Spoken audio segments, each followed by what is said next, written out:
disebut dengan akhlak. Jadi akhlak disebut akhlak kalau itu sifat yang permanen. Nah, di dalam pandangan Al-Ghazali, akhlak yang menimbulkan kebahagiaan pada diri manusia itu adalah akhlak yang atau sifat pada diri manusia yang membuat dia mampu berbuat sesuatu secara moderat, secara tengah-tengah. Nah, sifat seperti ini itu di dalam era saat ini itu susah sekali. Karena tadi seperti saya bilang, di dalam zaman modern, zaman sekarang ini itu produksi segala hal itu makin mudah, makin cepat, makin massal. Dan bahkan tidak saja massal, tapi disesuaikan dengan kebutuhan masing-masing orang. Kamu butuh apa, itu bisa disediakan produksi atau produk yang sesuai dengan keinginan konsumen yang cuma satu orang saja. Tetapi secara harga ekonomi tetap masuk. Itu perkembangan sistem ekonomi kapitalis sekarang ini, itu begitu. Jadi kamu misalnya pesen barang yang kamu kehendaki sesuai dengan selera pribadi kamu, itu bisa dilakukan. Nah, jadi karena barang itu bisa diproduksi dengan massal, dengan mudah, dengan melimpah, tersedia banyak, jadi akhirnya manusia itu tergoda untuk berlebihan dalam segala hal. Oleh karena itu zaman saat ini itu zaman ekstrim sebetulnya, ya. Bukan zaman yang moderat. Jadi zaman yang menuntut semua orang itu bertindak apapun, termasuk dalam beragama, itu juga ekstrim. Jadi sebetulnya ekstremitas di dalam agama sekarang ini jangan-jangan itu bukan sesuatu yang datang dari agama itu sendiri, tetapi karena ini bagian dari kecenderungan peradaban yang sekarang melanda semua orang. Peradaban modern itu memang peradaban yang ekstrim. Jadi segala hal itu harus apa ya? Jadi orang kalau berbuat sesuatu itu kalau tidak ekstrim itu sekarang kan tidak menarik perhatian orang. Begitu banyaknya orang yang berada di suatu arena tertentu, artinya kalau orang dagang itu karena di pasar itu pemain pedagangnya itu banyak sekali sehingga kompetisinya itu keras sekali. Nah, dalam kompetisi yang keras, seorang pedagang yang tidak bisa menampilkan sesuatu yang menarik perhatian pembeli, dengan sendirinya dia nggak akan diperhatikan. Jadi segala hal yang menarik perhatian itu akan dilakukan, termasuk dengan cara-cara yang sensasional kan. Jadi ekstremitas itu sebetulnya bagian yang alamiah dari perkembangan masyarakat modern sekarang ini. Nah, menjalankan akhlak seperti yang diajarkan oleh Al-Ghazali itu di era sekarang ini itu berat sekali. Nah, di dalam ajaran Islam memang akhlak yang mulia itu ya itu. Akhlak yang mulia adalah kemampuan seseorang untuk melakukan segala hal dengan moderat. Dan dalam pandangan Islam memang moderasi ini ya, tengah-tengah inilah yang merupakan sumber kebahagiaan. Nah, saudara-saudara, teman-teman semua,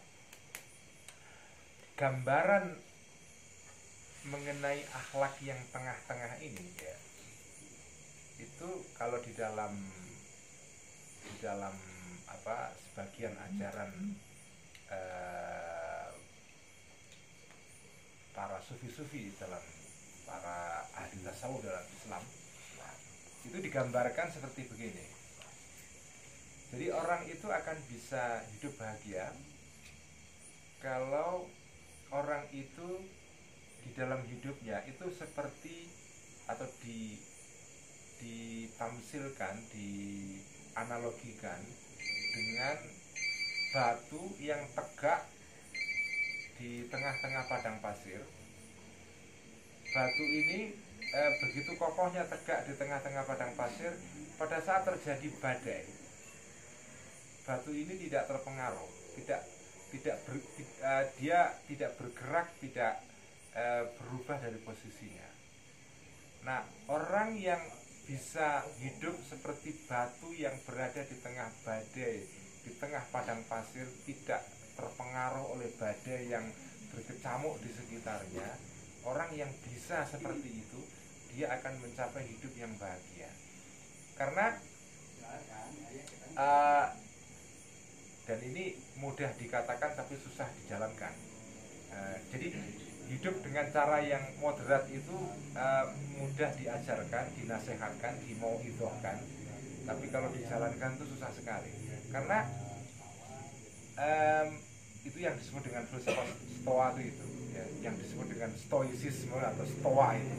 Stoa itu seorang tokoh filosof di dalam tradisi Yunani yang dalam penggambaran dia manusia yang ideal itu ya seperti tadi itu, orang yang di tengah-tengah kecamuk badai dia nggak terpengaruh sedikit pun oleh badai itu. Ada peristiwa yang menyedihkan, ada peristiwa yang menggembirakan, ada peristiwa yang membuat galau, dia sama saja. Dia tidak terpengaruh oleh kecamuk badai kehidupan sehari-hari di sekitar dia. Tentu saja sedih dan gembira itu alamiah, tapi dia bisa menjaga level sedih dan gembira pada level yang tidak berlebihan. Begitu dia sedih, ya sedih, tetap sedih, cuma sedihnya diatur, dikalibrasi, diatur begitu rupa sehingga sedihnya itu tidak menguasai dirinya sampai dia seperti perahu gitu oleng. Begitu dia gembira, dia pun bisa juga mengendalikan kegembiraannya itu begitu rupa sehingga kegembiraannya tidak membuat hidupnya jadi kacau balau. Itulah yang disebut dengan akhlak yang tengah-tengah itu. Nah, akhlak seperti ini saudara-saudara itu berat sekali. Karena begitu terjadi peristiwa yang menyedihkan kita dan kesedihan dalam hidup itu kan sesuatu yang nggak bisa dihindarkan. Nyaris susah membayangkan kehidupan tanpa terjadinya kesedihan itu.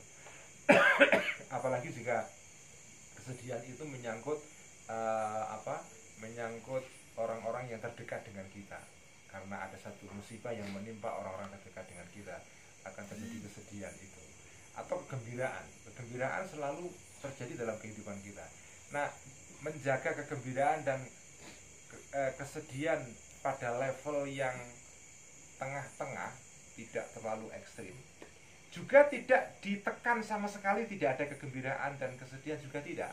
Karena dalam pandangan Al-Ghazali, manusia itu tidak malaikat. Kalau malaikat itu tidak pernah mengalami perasaan gembira dan sedih, karena mereka tidak punya perasaan.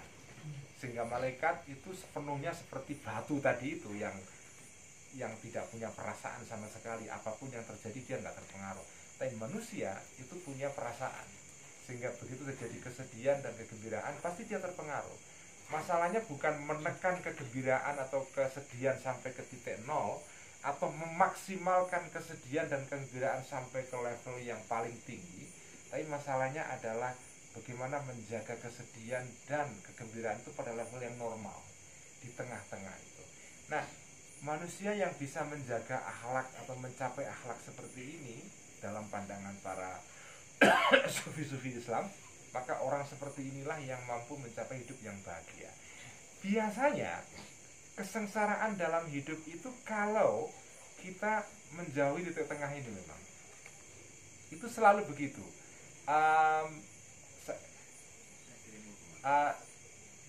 Saya misalnya pengalaman kecil-kecil yang saya alami di dalam kehidupan sehari-hari, karena saya sekarang sering pergi kemana-mana, godaan yang paling susah dikendalikan pada saat kita bepergian adalah makan. Ya, makanya bisa dilihat polanya itu. Kalau saya lagi gemuk itu pasti sering jalan-jalan.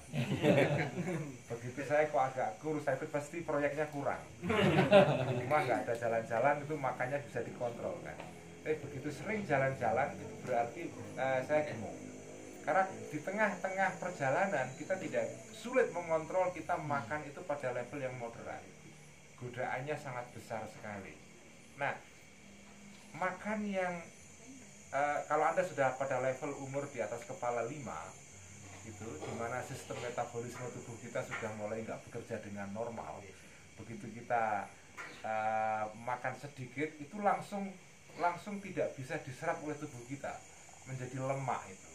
Nah makanya kalau sudah umur di atas kepala 5 itu makan melebihi standar yang normal itu langsung menjadi lemak dalam tubuh dan kita jadi gemuk itu. Nah biasanya ini yang saya rasakan selalu, jadi secara umur kita ini sudah tua di atas kepala 5, tapi lidah kita tidak pernah menua. Itu problemnya, makan terus itu. Nah biasanya yang ini pengalaman personal saya yang saya alami ya, ketika kita makan itu dan menikmati makanan itu akan kepingin terus menambah, dan pada saat itu kita merasakan kenikmatan yang luar biasa menikmati makanan yang enak ya. Tapi biasanya langsung beberapa jam setelah itu atau mungkin besok harinya kita akan merasakan sesuatu yang tidak enak pada tubuh kita.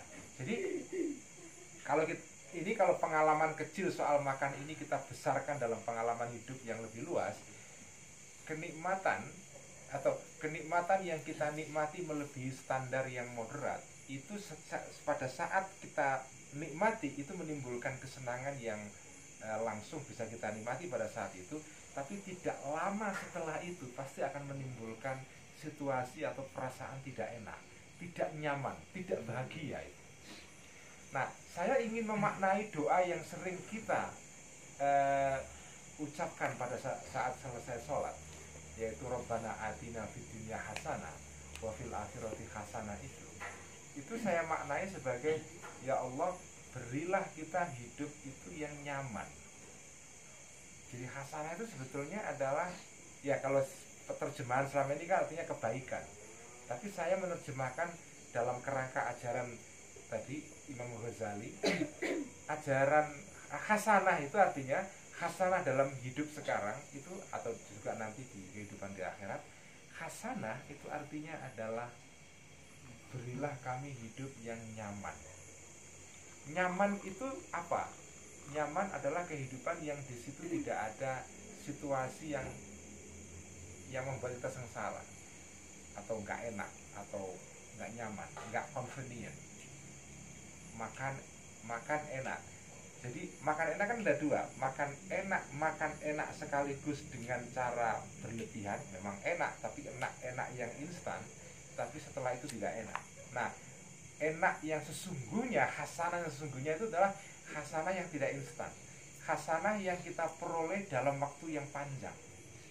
Jadi karena hidup itu kan tidak sekedar hanya hidup sehari dua hari, hidup itu jangkanya atau span-nya itu panjang, sehingga hasanah artinya adalah hidup yang enak dan nyaman dalam waktu yang cukup lama.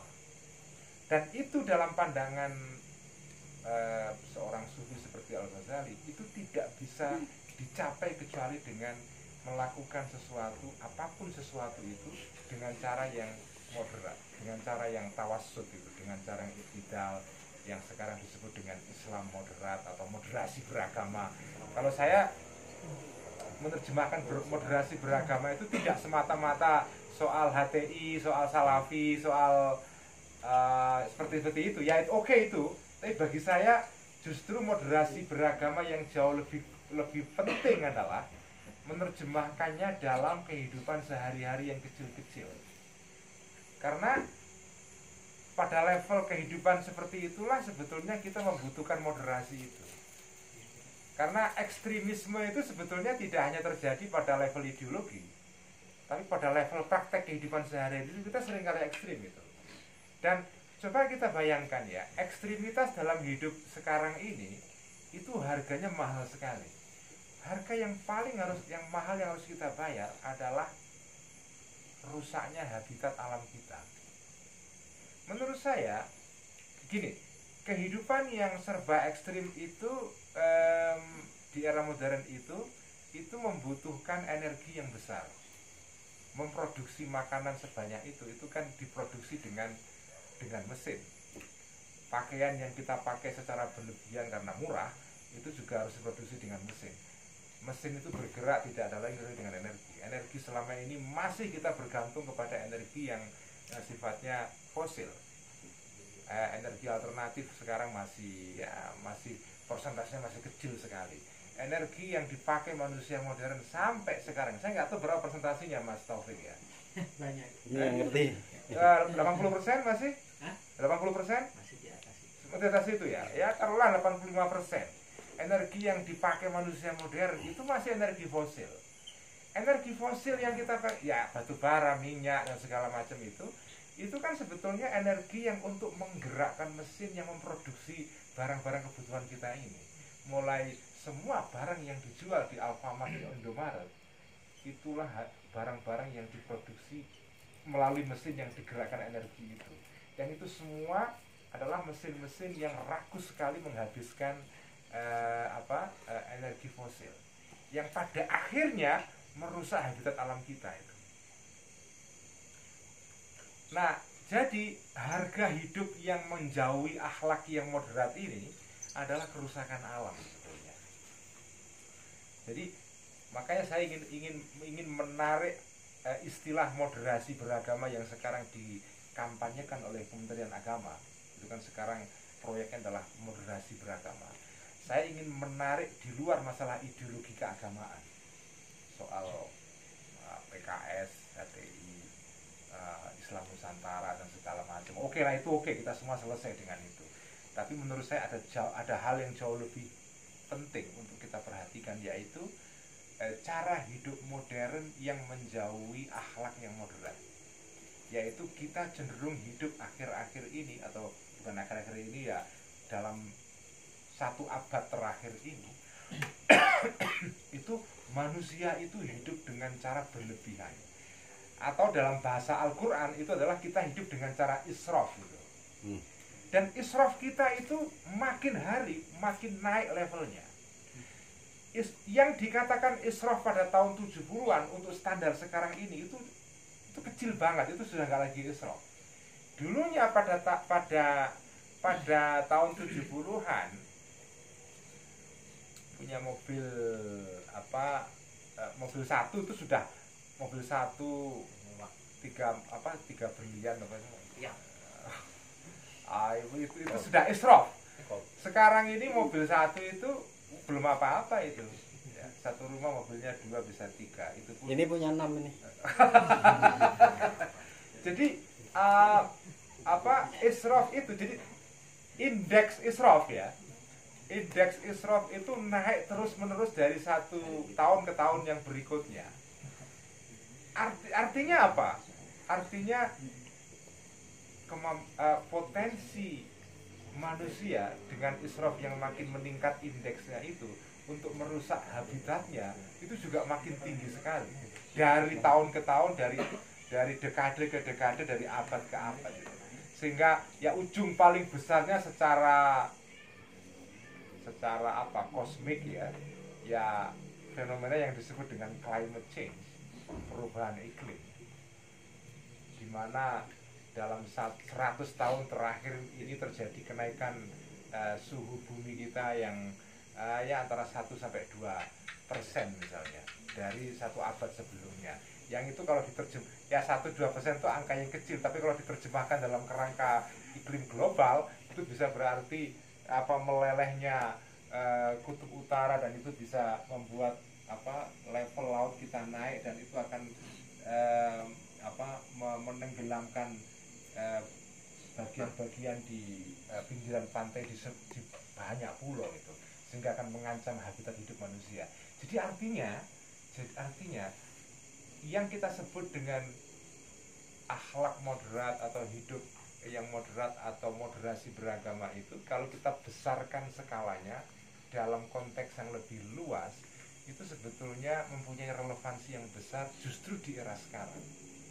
Sekarang ini bulan-bulan terakhir ini memang tema ngaji Ihya saya setiap minggu itu mengenai soal akhlak yang seperti ini, yang ini merupakan basis dari ajaran Al-Ghazali. Ini Al-Ghazali ini seorang ulama yang hidup pada abad 10 Masehi, ya sudah sekitar 1000 tahun yang lalu.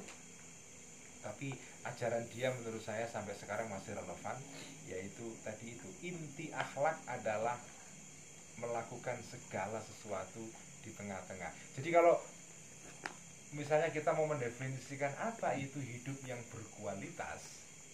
Hidup yang berkualitas adalah hidup yang dijalani dengan cara tengah-tengah. Artinya kita memiliki sesuatu tapi memiliki secara tengah-tengah. Kita mengkonsumsi sesuatu dengan tengah-tengah. Nah, yang menjadi masalah bagi kita yang hidup di era modern ini adalah sekarang seolah-olah kebahagiaan meningkat ketika kepemilikan kita terhadap benda-benda yang bersifat material itu bertambah. Tentu saja indeks minimal untuk hidup itu mensyaratkan kita mempunyai beberapa hal yang sifatnya material. Misalnya ya asupan kalori sekian dalam per kapita misalnya, itu semua harus ada syarat minimal, kesehatan minimal, pendidikan minimal, pekerjaan minimal, itu semua harus ada. Tetapi yang menjadi masalah sekarang ini adalah kepemilikan itu bertambah terus tanpa ada batasnya. Dan ada persepsi pada manusia modern, penambahan kepemilikan itu menambah kebahagiaan. Jadi the more you have, the happier you are. Makin kamu memiliki banyak, kamu makin bahagia. Itu persepsinya. Dengan kata lain, kebahagiaan dalam persepsi banyak orang sekarang ini dicapai ketika kau memiliki lebih. Padahal dalam ajaran akhlak yang diajarkan Al-Ghazali dalam filsafat Stoa tadi itu, stoicisme, itu justru bukan memiliki lebih, memiliki secara moderat. Juga bukan tidak memiliki sama sekali. Makanya alternatif hidup yang berlebihan ini bukan artinya terus mengajak kita kere massal, bukan. Itu juga bukan ajaran yang dikehendaki dalam Islam atau dalam akhlak, dalam tasawuf ya. Kere massal atau kelaparan itu bukan. Tapi yang diharapkan adalah kita hidup normal, tetapi hidup normal yang moderat. Itulah menurut saya yang disebut dengan hidup yang berkualitas, yang saat ini menurut saya makin susah dipraktekkan karena ya tadi itu mode atau gaya hidup, lifestyle yang menjadi gaya hidup sekarang adalah orang hidup to the max istilahnya, hidup sampai ke titik terjauh. Ini pendapat personal saya. Tapi ini sudah di luar tema tadi ya. Kita pindah gigi nih sekarang. Membahas soal radikalisme seperti yang kita baca di koran-koran itu. Menurut saya di dalam melihat masalah radikalisme ini perlu dibedakan antara dua level analisis ya. Analisis yang sifatnya psikologis dan analisis yang sifatnya politik. Nah, kalau analisis yang sifatnya politik tentu fokus utamanya atau masalah besarnya adalah masalah keamanan. Apakah kelompok-kelompok radikal ini sejauh mana menimbulkan masalah keamanan bagi negara kita, ada soal kekerasan nanti, terorisme, intoleransi, itu kan kalau mau diperes kan ujungnya masalah security, keamanan kan. Itu kalau analisanya politik. Nah, saya tidak menganggap bahwa ini analisa tidak penting. Ini penting karena ya bagaimanapun keamanan itu kan kebutuhan hidup dasar manusia. Itu Pak Tasban. Ya. Nah, tapi ada level lain yang ini juga menurut saya penting untuk diperhatikan, terutama bagi orang-orang yang bekerja di sektor masyarakat sipil kayak kita ini, bukan pejabat ya. Yaitu analisa pada tingkat psikologis. Kalau dalam pandangan saya, orang yang mengalami atau terpapar atau tertarik atau punya simpati dengan ideologi radikal, taruhlah kalau dalam bahasa sekarang orang yang hijrah, ya, orang yang hijrah, arti itu baca hijrah. Itu sebetulnya kan kalau dalam pandangan saya, dalam level analisa psikologis, ini kan perjalanan hidup orang itu untuk mencari jati diri sebenarnya. Iya kan?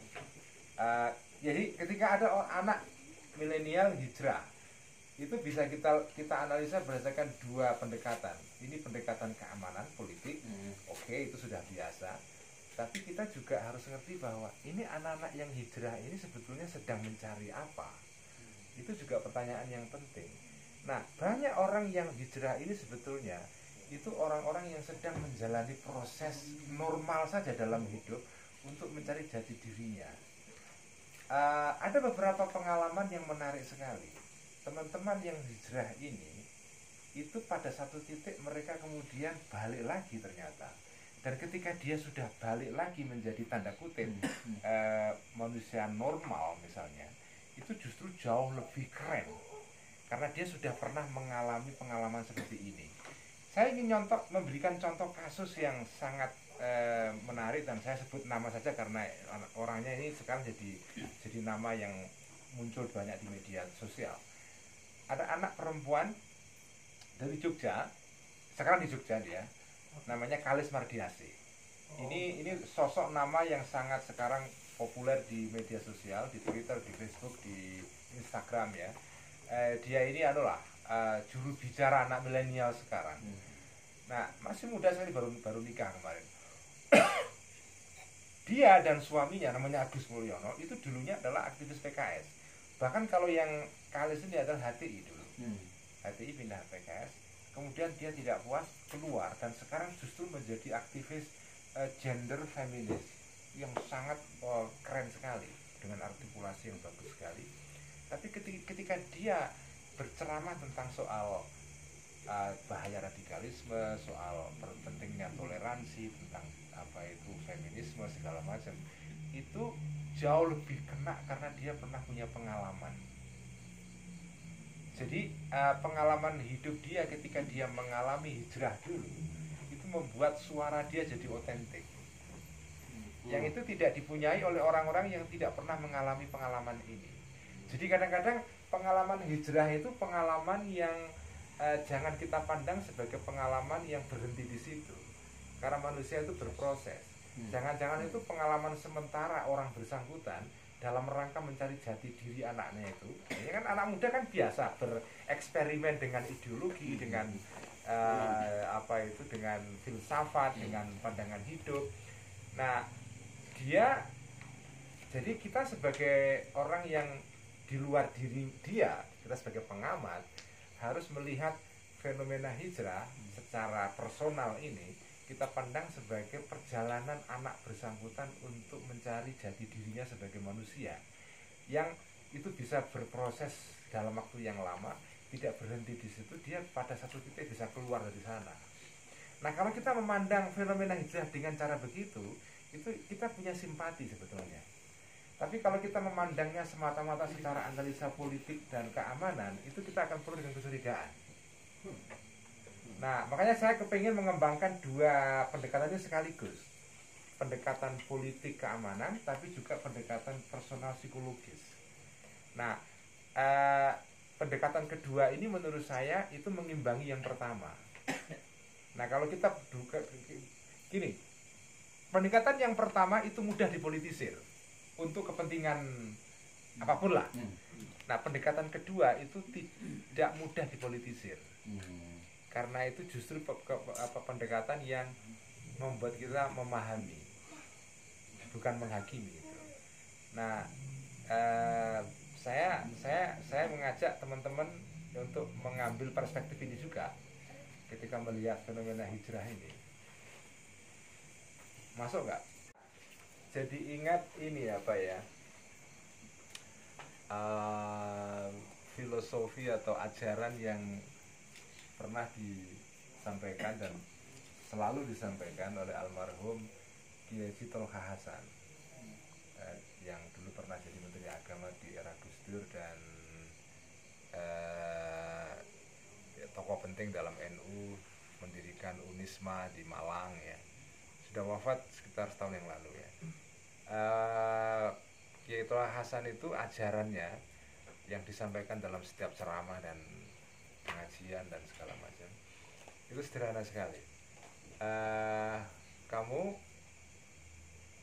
Hidup kamu itu jangan hanya untuk dirimu sendiri, tapi sisakan waktu entah seberapapun untuk orang yang di luar diri kamu. Jadi menyisakan waktu untuk sesuatu di luar kepentingan diri sendiri itu ajarannya Kiai Tolha Hasan. Jadi jangan sampai orang hidup itu hanya untuk dirinya sendiri dan keluarganya, tapi harus ada sekian jam atau sekian hari di dalam satu bulan atau satu minggu yang itu didedikasikan untuk kepentingan umum. Nah, saya memandang ini salah satu jalan juga untuk mencari hidup yang berkualitas. Hasanah tadi itulah apa yang bahagia itu.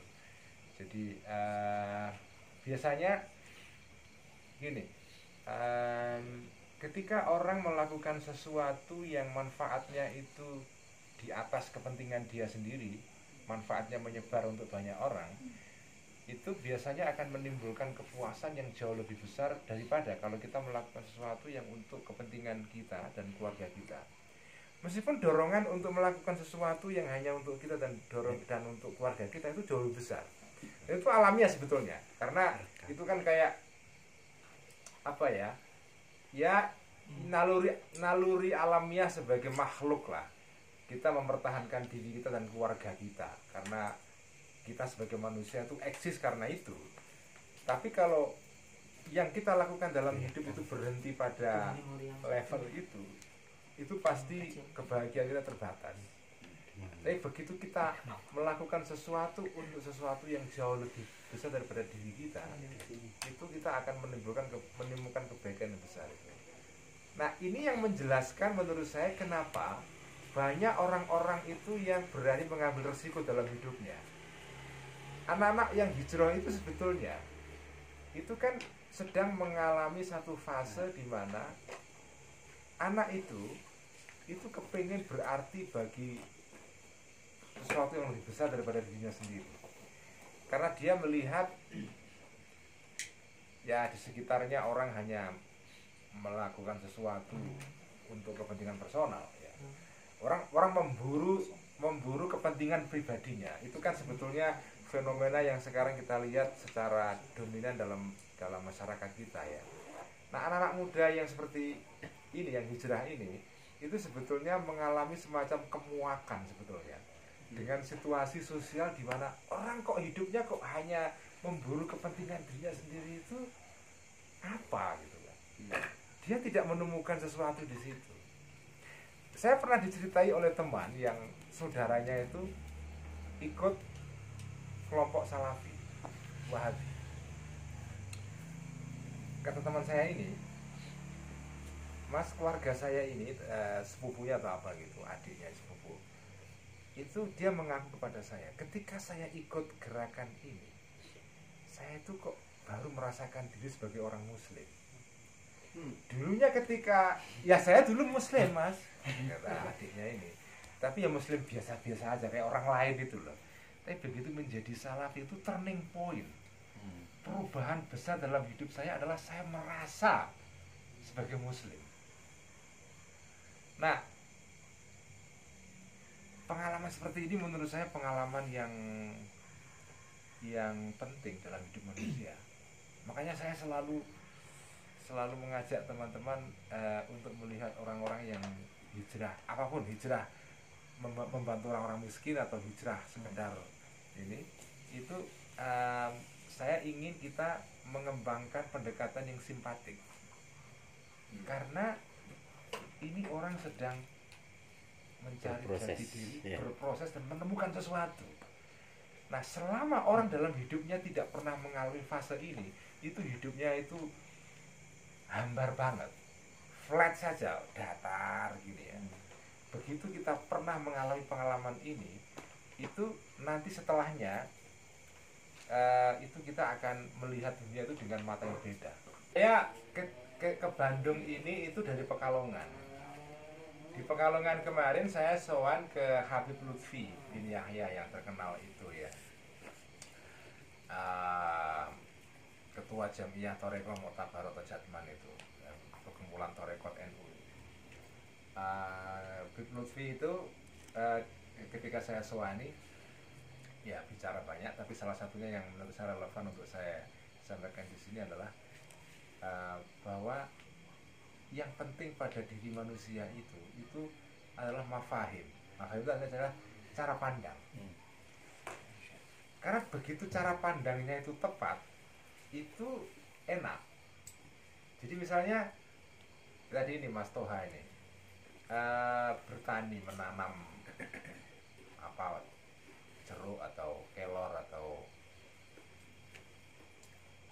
tanaman-tanaman yang lain misalnya. Em, ya orang yang menanam jeruk itu banyak, tapi seperti tadi Mas Rafi mengatakan, orang sholat itu bisa persis seperti Kanjeng Nabi secara wujud lahirnya, karena itu teknik kan bisa dipelajari. Tapi mafahim, cara pandang itu membedakan antara satu orang yang menanam jeruk dengan yang lain.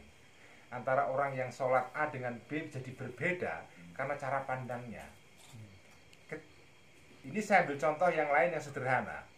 Ketika saya misalnya keluar rumah pagi-pagi, saya jalan kaki untuk ya biar sehat, itu bisa dua kemungkinan. Saya keluar rumah jalan kaki untuk biar sehat, niatnya, cara pandangnya itu satu hal. Tapi bisa juga kita niatnya begini, saya jalan keluar rumah jalan pagi hari ini dengan niat saya ingin merawat tubuh yang diberikan oleh Allah kepada kita, supaya tubuh ini nggak rusak, karena ini pemberian.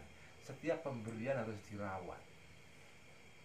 Yang satu niatnya adalah jogging dan fitness, yang satu adalah merawat peparing atau pemberian Tuhan. Saya merasakan beda itu. Sama-sama jogging, pada sama-sama jalan kaki, tapi mafahimnya beda. Cara pandangnya, yang satu jogging dan fitness, yang satu merawat pemberian Tuhan itu. Saya kok merasa yang kedua ini lebih memberikan nilai, makna, kebahagiaan, kualitas dan seterusnya. Ketika kita menanam jeruk itu, kalau ya yang menanam jeruk banyak, tapi penanam jeruk yang satu dengan yang lain bisa dibedakan berdasarkan cara pandangnya. Apa niat kita menanam jeruk ini? Kita bisa menanam ya ini nanti supaya kalau berbuah nanti saya dapat keuntungan misalnya. Itu sama dengan orang yang keluar pagi-pagi jalan kaki sekedar untuk fitness. Tapi yang menanam jeruk dengan misalnya, saya ingin menebarkan manfaat kepada banyak orang, karena dengan menanam ini saya kemudian memberikan orang kesempatan untuk bisa menikmati jeruk yang mereka tidak bisa tanam karena tinggalnya di Jakarta dan nggak punya tanah sama sekali. Saya memungkinkan orang yang tidak punya kesempatan menanam jeruk untuk menikmati jeruk juga. Tapi yang jauh lebih keren lagi kalau kita misalnya meniatinya, misalnya saya menanam jeruk ini memang untuk merawat bumi yang ini merupakan pemberian Tuhan. Ini pemberian harus kita rawat.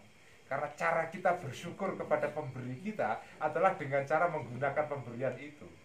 Ketika kita memberikan sesuatu kepada orang lain, misalnya saya diberi sarung oleh seseorang, saya seringkali diberi sarung oleh orang sekarang ini, nggak tahu kenapa itu. Ya, mungkin honor ala santri itu salah satunya sarung. Tapi enggak, di sini dikasih kaos. Kalau di sini kaos loh, Mas. Karena sudah santri sekuler ini.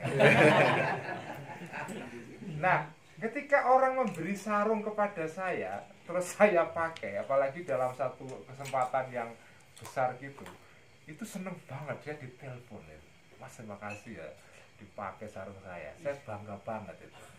Jadi rupanya kebahagiaan orang yang memberi adalah pada saat orang yang kita beri itu tahu kita memanfaatkan pemberian itu. Itu seneng banget kita itu. Oke. Jadi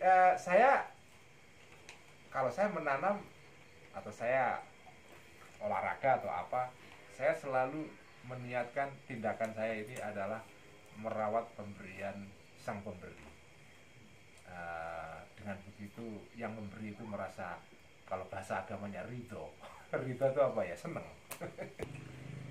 Ya tadi ketika sebelum mulai diskusi ini kita ngobrol-ngobrol dengan Mas Faiz, Mas Khairul Anwar dan Mas Taufik juga tadi, agak panjang. Mas apa tadi yang Mas Zainal ya. Yang dari PSI ini nih, Mas apa nih? Mas Ramlan ya. Saya mengatakan antara lain bahwa di masyarakat itu harus selalu ada orang-orang yang memang tugasnya itu memang ya tanda kutip bikin keributan dalam arti positif itu. yang dalam bahasa Quran itu redaksinya adalah falaulana faro min kulli firqatin ta'ifatun. Jadi di dalam masyarakat itu harus ada sekelompok, mereka kecil orang yang tidak mengerjakan hal-hal yang umum, cari makan, rezeki, pergi ke kantor setiap hari, nanam di pinggir jalan, hujan-hujanan. harus ada orang yang keluar dari pola itu. Kalau orang umumnya adalah jam 7 pagi berangkat kerja, pulang jam 5 sore gitu, harus ada orang-orang yang tidak begitu, yang seperti Pak Faiz ini, yang bangunnya jam 9, pekerjaannya kelihatannya nggak jelas gitu kan, tapi dia tugasnya memang tidak melakukan hal-hal yang normal seperti dilakukan oleh orang lain. Belum masuk terapi. Iya, jadi tugasnya adalah membuat keributan dalam pengertian positif, yaitu mengingatkan orang-orang bahwa ada sesuatu yang kurang dalam masyarakat yang harus dilengkapi, dikritik di segala macam. Nah, menurut saya Odesa itu tugas saya seperti itu. Nah, memang kelompok seperti ini itu nggak perlu banyak-banyak, karena di Quran pun juga redaksinya itu falaulana faro min kulli firqatin ta'ifatun, sekelompok orang.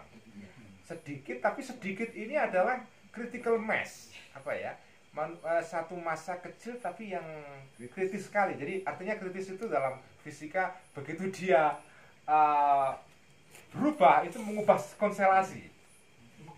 Sedikit tapi begitu dia berubah langsung semua konstelasi itu berubah semua.